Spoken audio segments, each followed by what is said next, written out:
ഏഷ്യയിലെ സമ്പന്നരുടെ പട്ടികയിൽ വർഷങ്ങളോളം മുൻനിരയിൽ നിലകൊണ്ടിരുന്ന പേരാണ് Reliance industries chairman Mukesh Ambani. ഇന്ത്യയിലെ ഏറ്റവും വലിയ വ്യവസായ സാമ്രാജ്യങ്ങളിലൊന്നായ റിലയൻസിന്റെ വളർച്ചയുടെ കരുത്തിൽ അദ്ദേഹം ഏറെക്കാലം ഏഷ്യയിലെ ഏറ്റവും സമ്പന്നനായ വ്യക്തി എന്ന സ്ഥാനവും കൈവരിച്ചിരുന്നു. എന്നാൽ ആ സ്ഥിതിഗതികൾ ഇപ്പോൾ മാറിയിരിക്കുകയാണ്. ചൈനയിലെ സാങ്കേതിക രംഗത്തെ പ്രമുഖ സംരംഭകനായ സാങ് യിമിങ് സമ്പത്തിന്റെ കാര്യത്തിൽ മുകേഷ് അംബാനിയെ പിന്തള്ളിക്കൊണ്ട് ഏഷ്യയിലെ രണ്ടാമത്തെ വലിയ ധനികനായി ഉയർന്നിരിക്കുകയാണ്. ലോകപ്രശസ്ത ഹ്രസ്വ വീഡിയോ പ്ലാറ്റ്ഫോമായ ടിക്ടോക്കിന്റെ മാതൃ കമ്പനിയായ ബൈറ്റാൻസിന്റെ സ്ഥാപകനാണ് സാങ് യിമിങ്. കഴിഞ്ഞ ഏതാനും വർഷങ്ങളായി കൃത്രിമ ബുദ്ധി സാങ്കേതിക വിദ്യയുടെ രംഗത്ത് ചൈനയിലുണ്ടായ അതിവേഗ വളർച്ച ബൈറ്റാൻസിന്റെ ബിസിനസ് മൂല്യം ഗണ്യമായി ഉയർത്തിയിട്ടുണ്ട്. അതിന്റെ നേരിട്ടുള്ള ഗുണം കമ്പനിയിലെ പ്രധാന ഓഹരി ഉടമകളിൽ ഒരാളായ സാങ് യിമിങ്ങിന്റെ വ്യക്തിഗത സമ്പത്തിലാണ് പ്രതിഫലിച്ചത്. ബ്ലൂംബെർഗ് ശതകോടീശ്വര സൂചിക പ്രകാരമുള്ള ഏറ്റവും പുതിയ കണക്കുകൾ അനുസരിച്ച് സാങ് യിമിങ്ങിന്റെ ആസ്തി മൂല്യം $92.8 ബില്യൺ എത്തിയിട്ടുണ്ട്. അതിൽ ഏറ്റവും ശ്രദ്ധേയമായ കാര്യം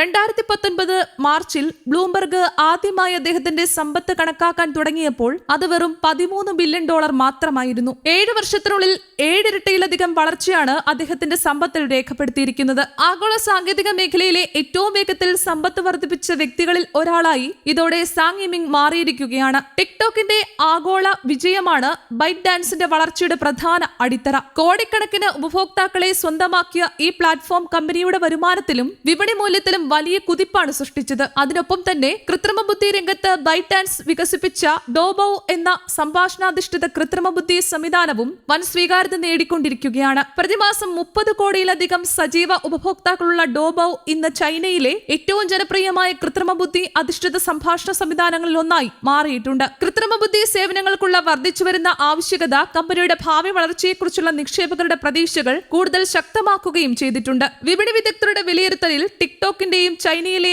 ആഭ്യന്തര ഡിജിറ്റൽ പ്ലാറ്റ്ഫോമുകളുടെയും തുടർച്ചയായ വളർച്ചയാണ് ബൈറ്റാൻസിന്റെ മൂല്യമുയരാൻ പ്രധാന കാരണം. ശക്തമായ ഉപയോക്തൃ അടിത്തറ, കൃത്രിമ ബുദ്ധി മേഖലയിലെ നിക്ഷേപങ്ങൾ, പരസ്യ വരുമാനത്തിലെ വർധന എന്നിവ കമ്പനിയെ ലോകത്തിലെ ഏറ്റവും മൂല്യമേറിയ സ്വകാര്യ സാങ്കേതിക കമ്പനികളിലൊന്നായി നിലനിർത്തുന്നു. അതേസമയം ബൈറ്റാൻസിന്റെ മൂല്യ നിർണയത്തിൽ അമേരിക്കൻ രാഷ്ട്രീയ സാഹചര്യങ്ങളും വലിയ സ്വാധീനം ചെലുത്തിയിരുന്നു. ടിക്ടോക്കിന്റെ അമേരിക്കൻ പ്രവർത്തനങ്ങളെ ചുറ്റിപ്പറ്റിയുള്ള അനിശ്ചിതത്വം കാരണം ബ്ലൂംബെർഗ് ശതകോടീശ്വര സൂചിക മുൻപ് കമ്പനിയുടെ മൂല്യനിർണ്ണയത്തിൽ 25% വരെ ഇളവ് ബാധകമാക്കിയിരുന്നു. ചൈനീസ് ഉടമസ്ഥതയിൽ തുടരുകയാണെങ്കിൽ അമേരിക്കയിൽ ടിക്ടോക്ക് നിരോധിക്കാനുള്ള നിയമ നടപടികൾ 2024 ശക്തമായതോടെയായിരുന്നു ഈ തീരുമാനം. എന്നാൽ പിന്നീട് കമ്പനിയുടെ ഓഹരികൾ അമേരിക്കൻ നിക്ഷേപകർക്ക് വിൽക്കുകയും ബിസിനസ് സംബന്ധമായ ചില ആശങ്കകൾ കുറയുകയും ചെയ്തതോടെ ആ ഇളവ് 10% കുറച്ചിട്ടുണ്ട്. ഇത് ബൈറ്റാൻസിന്റെ മൂല്യനിർണ്ണയം വീണ്ടും ഉയരാൻ സഹായിച്ചു. ഏഷ്യൻ സമ്പന്നരുടെ പട്ടികയിൽ മറ്റൊരു വലിയ മാറ്റവും അടുത്തിടെ സംഭവിച്ചിട്ടുണ്ട്. ഇന്ത്യയിലെ പ്രമുഖ വ്യവസായിയായ ഗൗതം അദാനി മുകേഷ് അംബാനിയെ മറികടന്ന് ഏഷ്യയിലെ ഏറ്റവും സമ്പന്നനായ വ്യക്തിയായി മാറിയിരിക്കുകയാണ്. നിലവിൽ ഗൗതം